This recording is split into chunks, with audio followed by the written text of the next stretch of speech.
Hi pet lovers. So I made some adjustments and I looked at the last two videos and I am very embarrassed to say that I could have prevented the echoing in the background and the bad lighting and all of that if I had just put my mind to it, because I actually shoot artwork and I've got the lighting for the artwork, so it's the late at night right now, and I just pulled out my tripods and my lights and my umbrellas, and so much better than shooting a video in the dark, completely in the dark.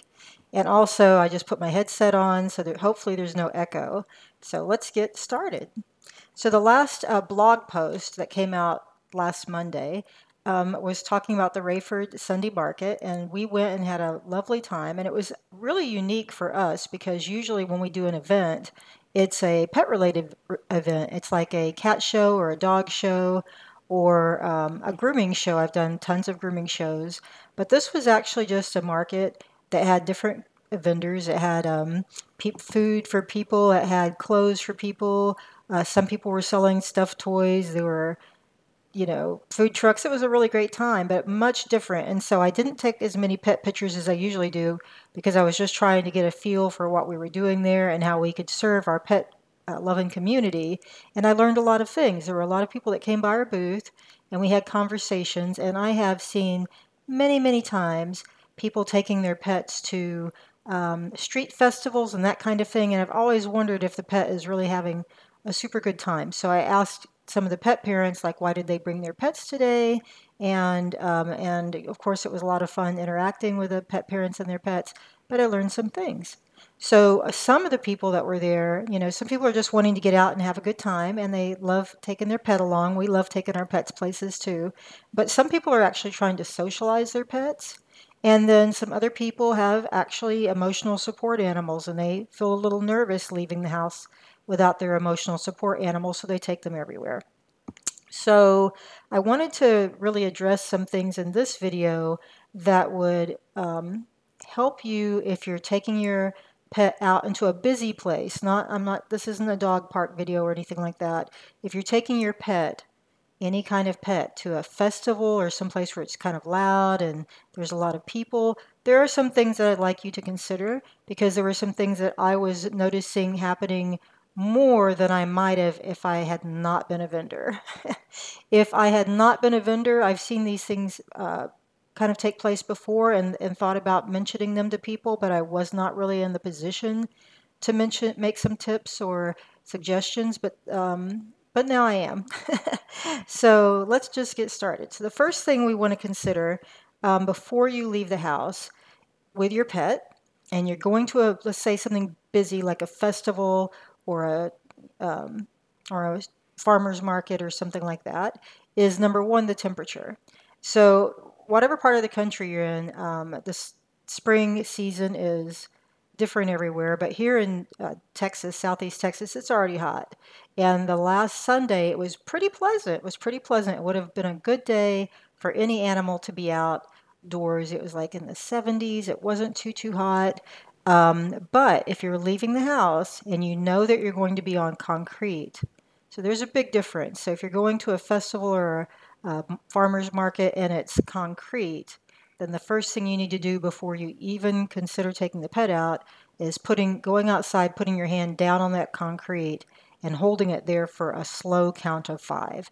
If you can hold your hand on that concrete for a slow count of 5 and it's not uncomfortable, then proceed. Take your pet right out. Now, not all pets are on leashes. Most people take their dogs to these kinds of things, but I have seen some people take their snakes or their birds or some other pets, and that's totally fine. A snake that's used to being handled and around a lot of people, probably enjoys the warm weather. It's spring, it's festival season. Let's get our pets out there and have a good time. I've seen some people with birds, as long as the bird's tethered or I'm not going to talk about wing clipping or anything like that, but as long as you have some way to keep the bird attached to you, and there are ways that you can tether the pet bird to you, go for it. But for a dog that's walking on the concrete, if it's too hot, there are two things you can do. Actually, there's three things you can do. One, you can put shoes on that dog, and they do make shoes for dogs. I don't think that every dog needs shoes. In fact, in this part of the country, you very rarely see a pet with shoes on. But if you do decide to buy little shoes for their feet, you should not make a big deal out of it. Just put the shoes on, make sure they fit, because a shoe that doesn't fit, just like you, it's just not comfortable, and they have to get used to it. So don't make a big deal out of it. Don't stare at the dog, laugh at the dog, that kind of thing. Just put the shoes on, accept that they're going to be picking up their feet real high and crazy because they're getting used to them, and just act like it's perfectly normal if you decide to wear a shoe. I don't necessarily think a shoe is the best solution for a hot market. If it was a um, freezing cold day and you were in some other part of the country, probably you wouldn't be taking your dog to a festival or a market. So a shoe is a possibility, but it's not probably not the best thing.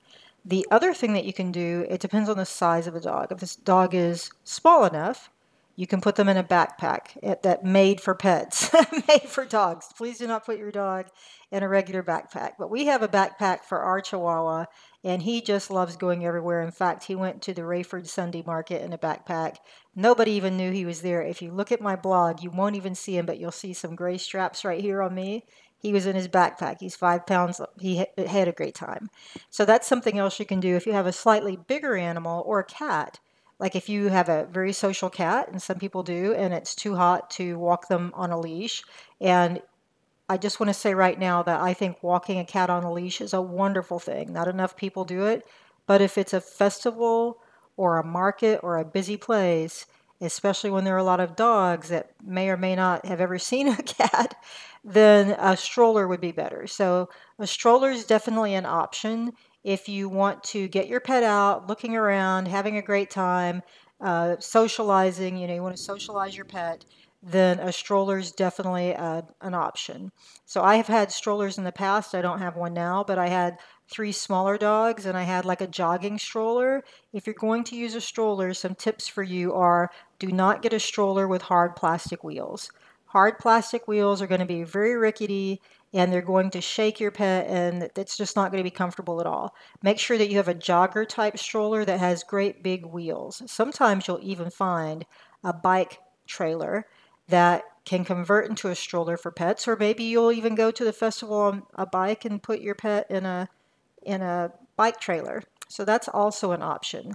Another thing I'm going to talk about before you leave for the festival or the street market or wherever you're going is, why are you taking your pet?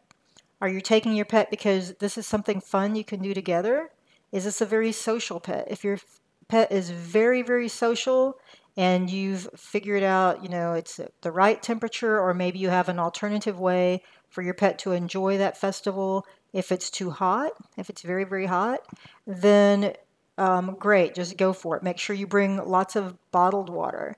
Make sure that you bring treats. I recommend a little treat pouch you can clip to your belt, or one with a little strap that you can wear around your waist, so that while you're interacting with your pet, if it looks like they're kind of, getting a little uncomfortable or stressed out, you can just do something fun, like do a quick little sit or a trick or something, and reward them so that they feel like they're there having a good time. They're not just, you know, walking indefinitely, dodging people, once they get a little overstimulated, it might be a good idea to give them like a little positive reinforcement. But if you're taking your pet out and it happens to be a dog or even a cat, because you want to get them more socialized, sometimes this is not the best environment for them. If they're really kind of nervous, then you might try a smaller venue rather than a very busy street market or festival. But if you're working your way up and you've already tried taking them to like a pet store, and you're taking them out to friends' houses, and you're getting them more familiar with leaving the house and interacting with people, and you want to try the pet the farmers market or the street festival, then I would recommend that you try a little CBD. Now, CBD does not change behavior problems. If you have a pet that has a behavior problem and you're thinking, I'll just fix this with CBD, that's not going to work. CBD is different. We have cannabinoid receptors in our bodies. We do, our cats do, our dogs do. And this will good CBD product that's made for pets that does not have THC. We do not want any THC in our CBD because it does not affect cats and dogs the same way as it does people. It's a very unpleasant, extremely unpleasant for cats and dogs. So we want a CBD product made for cats and dogs. We want to make sure we follow the dosage. Do not overdose your pet. But a little CBD, before we go out for this pretty big outing, as long as they've been working up to it, we don't want to go from not socialized at all to a really busy market. But if you're working up to it and it looks like they're doing a little bit better, then try a little CBD before your outing. Don't do it like right before you walk out the door, but it takes time for it to build up in the system. So you might try in the morning if you're going to go out in the afternoon, and just give it a little time to get into the system. But we have a really good CBD here. It's our #1 best-selling product, and you've probably heard me talk about it before. It's the petproductdelivery.com CBD Chews, and they're a little special because this is a formulation that I actually partnered with another company so that we have organic CBD for pets and valerian root and passion flower and ginger. So those herbs work with the CBD to really have a more comforting experience. And also the ginger is for digestion. So if you have a pet that has a little bit of a nervous stomach, then this would also help. So if you have an anxious pet with a nervous stomach, I highly recommend our CBD. It's a 5 milligram chew. As I've said before, it's very, very small. And if you have a bigger dog, it's 1 chew for every 25 pounds. And if you have a smaller pet, then you can break them into pieces like I do, and just do it that way. But so that's the next thing. And I usually just free form talk on these videos, but I did make some notes this time so that I can make sure that I cover all the bases, because this is kind of important. When I was out chatting with people, I found that some of the pets were not really having a good time. Most of them were. And we had some very beautiful pet parents and really nice people. But another thing that I noticed people doing is really not respecting the pet's personal space. So yeah, so the body language is super important.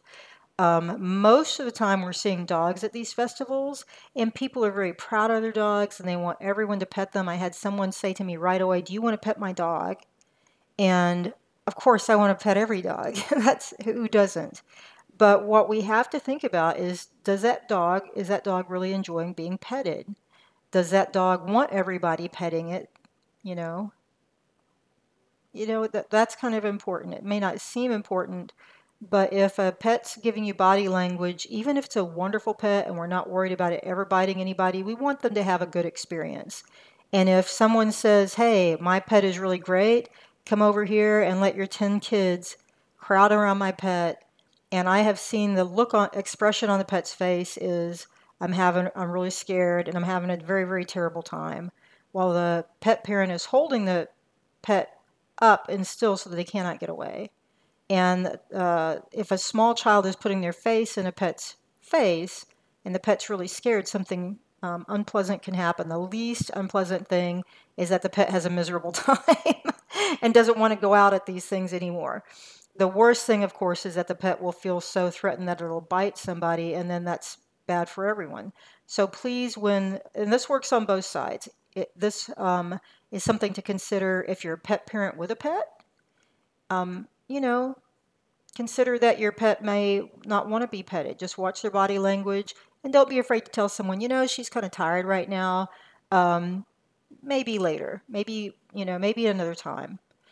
If you're a person that loves petting dogs, and I certainly do, always ask. Most of us know that, right? Always ask. And we've even need to understand that some dogs, if you come right at them, that they're going to feel a little like, whoa, I don't know this person.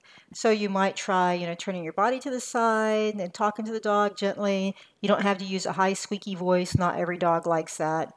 Just say, "Hi, buddy, how are you?" And get the dog's consent.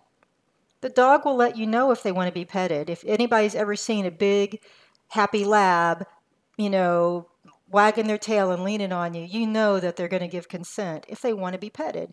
If the pet's kind of just like looking off and trying not to make eye contact with you, that pet probably doesn't want you to touch it. It probably is not in the mood right now. And so respect them, respect animals. If they're not giving you consent, all of us human beings are starting to learn this now, right? Consent, and if somebody doesn't want to be bothered, touched, poked, prodded, then you should probably leave them alone. And it's the same thing with pets. So your pet will have a much better time going out with you to these festivals and, outdoor fun gatherings if everybody's not crowding around them and trying to touch them when they don't want to be touched. So that's something else to consider. Um, and the last thing I want to say is I love taking my pets places. My family goes everywhere with our pets. We're just that kind of family. The cat, the dogs, the fish we couldn't take with us, so we got a fish sitter, But we would take the fish with us if we could. We love going places with our pets, but we do want to make sure that we're doing it in a way that the pet is also having a good time. Um, so, the street festivals, hey, we do it. We're at events all the time. But another thing you can think about when the weather's warmer is maybe have a picnic. Maybe the street festivals are something you just do with your human family members. Um, but if you want to take your pet out and you want to spend some time outdoors, maybe be around people, try a picnic. Picnics, parks are nice, beaches are nice. Just make sure that you have cover. At the last event, I was so happy that we had a tent, we had a canopy, because if you look in our blog pictures, you'll see there's some nice shade, and Maximus, that's our poodle, was on a little mat. So when you go any place traveling with your pet, camping even, what you want to do is you want to bring something from home that makes them feel very comfortable. So one of those things that you can bring a blanket, like if they have a favorite blanket. You can bring a mat if they have like a crate mat they really like. If they have a travel bed, like we have some wonderful travel beds on petproductdelivery.com that unzip, roll up, and you can just take them with you so that when you reach your destination, you can zip them back up and lay them out, and your pet will have their own special place with his own smells that he or she enjoys and will be very comfortable. So that's it for now. Those are my tips. It's festival season, folks. It's festival season, and we want to do some fun things with our pets. Let's just make sure that we do it in a way that makes the pet happy and has some very, very positive experiences. So that's all for now. If you have any questions at all, feel free to call me, 832-549-1730, and I'll see you next time.